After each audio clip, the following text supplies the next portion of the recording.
Presidente, eu queria tranquilizar o representado, nesse caso recorrente, deputado Glauber Braga, que eu não irei lhe julgar nem com base na minha régua ou na sua régua, nem com base nas suas posições políticas ou do seu partido.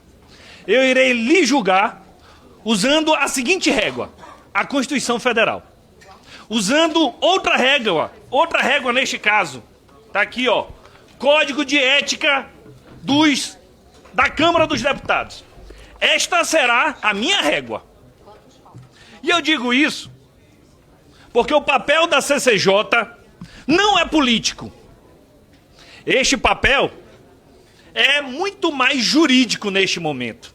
Nós estamos apreciando um recurso.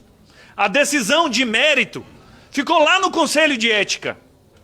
Aqui nós devemos apreciar um recurso. Para quê? Para poder orientar o plenário, que soberanamente vai decidir sobre os fatos.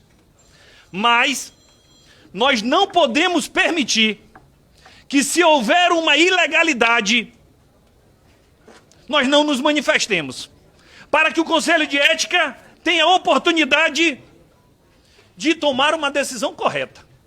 Aqui eu poderia falar de legítima defesa da honra. Quase todos nós poderíamos ter tido a mesma atitude de Vossa Excelência. Agredir a mãe, que veio a falecer depois. Parlamentar nenhum tem sangue de barata. Talvez exigir que Vossa Excelência tivesse tido outro comportamento, sim, seria um atentado à dignidade. Porque quem não defende a sua família não vai defender o povo também não no momento. Mas eu não vou falar de legítima defesa da honra. Eu podia até falar da proporcionalidade da pena. Ah, essa pena é muito grave, é pouco grave. Poderia. É razoável. Mas, ao meu ver, esta é uma decisão de mérito. Não é uma decisão de CCJ. Então, esta decisão de qual a pena adequada, eu deixo para o plenário que julgará ao final ou para o Conselho de Ética. Mas, ainda assim, há um fato muito grave que passou despercebido no Conselho de Ética e que está elencado no recurso na página 53 do nobre advogado. Eu acompanhei detalhadamente o recurso, o parecer do eminente relator Alex Manente, que eu tenho um respeito profundo pelas suas posições, especialmente as jurídicas, aqui nesta comissão. Ouvi bastante o debate, mas acompanhemos o seguinte. Qual foi o fato principal desta representação? O deputado Glauber Braga agrediu fisicamente o militante do MBL. Isto é um fato. Tem vídeo. Todo mundo está olhando. E eu pergunto aos senhores e senhoras deputados, tal fato tem previsão regimental no Conselho de Ética? Sim ou não? Se não tiver, não é crime. Mas a resposta é sim. Está previsto no nosso Conselho de Ética. No nosso Código de Ética. Se não, vejamos. Artigo 5º, inciso 3.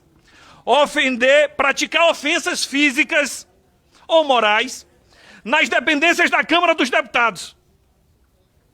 Vou repetir. Praticar ofensa física ou moral na dependência da Câmara dos Deputados. É uma infração disciplinar. Não é pouca coisa. Vou repetir. Expressamente. Artigo 5º, inciso 3. Praticar ofensas físicas na dependência da Câmara. Vossa Excelência cometeu esse dispositivo. Primeiro passo, portanto, a conduta é reprovável. E o próprio Código de Ética diz quais são as sanções possíveis.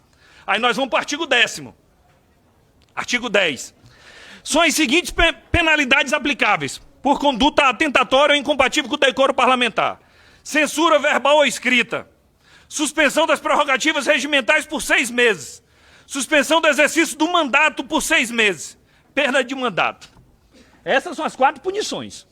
Mas lembremos, a do deputado Glauber é o inciso 3. Praticar ofensa dentro da Câmara. E aí a gente se pergunta, qual é a pena para esse fato? A resposta está no artigo 12. A resposta está no artigo 12.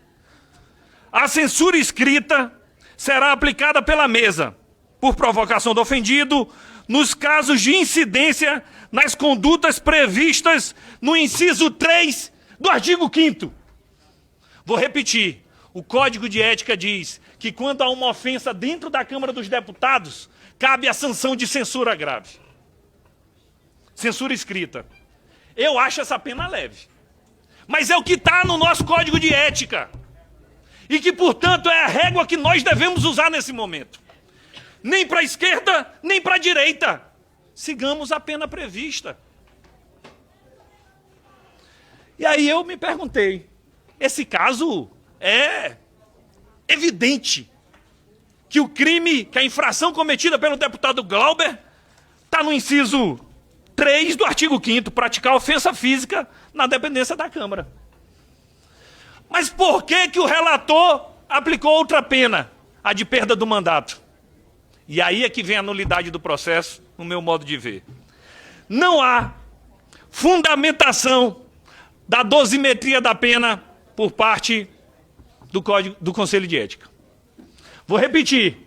O eminente relator, um homem que eu respeito, deputado Paulo Magalhães, não justificou a dosimetria da pena para afastar o artigo 5º, inciso 3 do deputado Glauber Braga.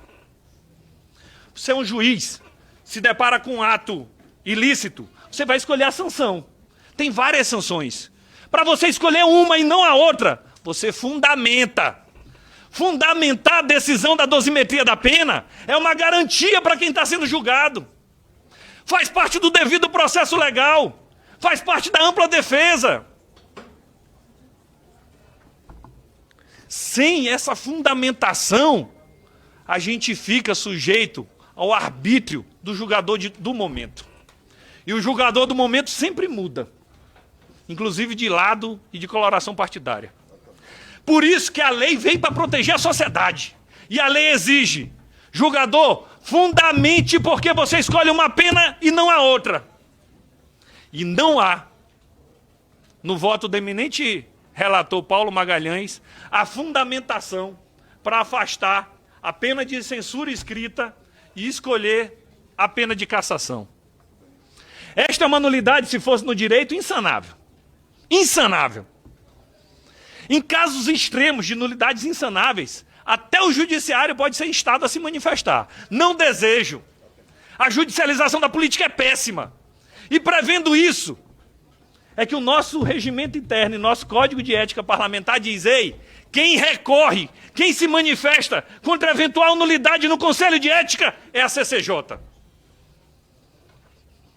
É a comissão por excelência que dá o seu parecer técnico, jurídico, que orienta o plenário da Câmara dos Deputados.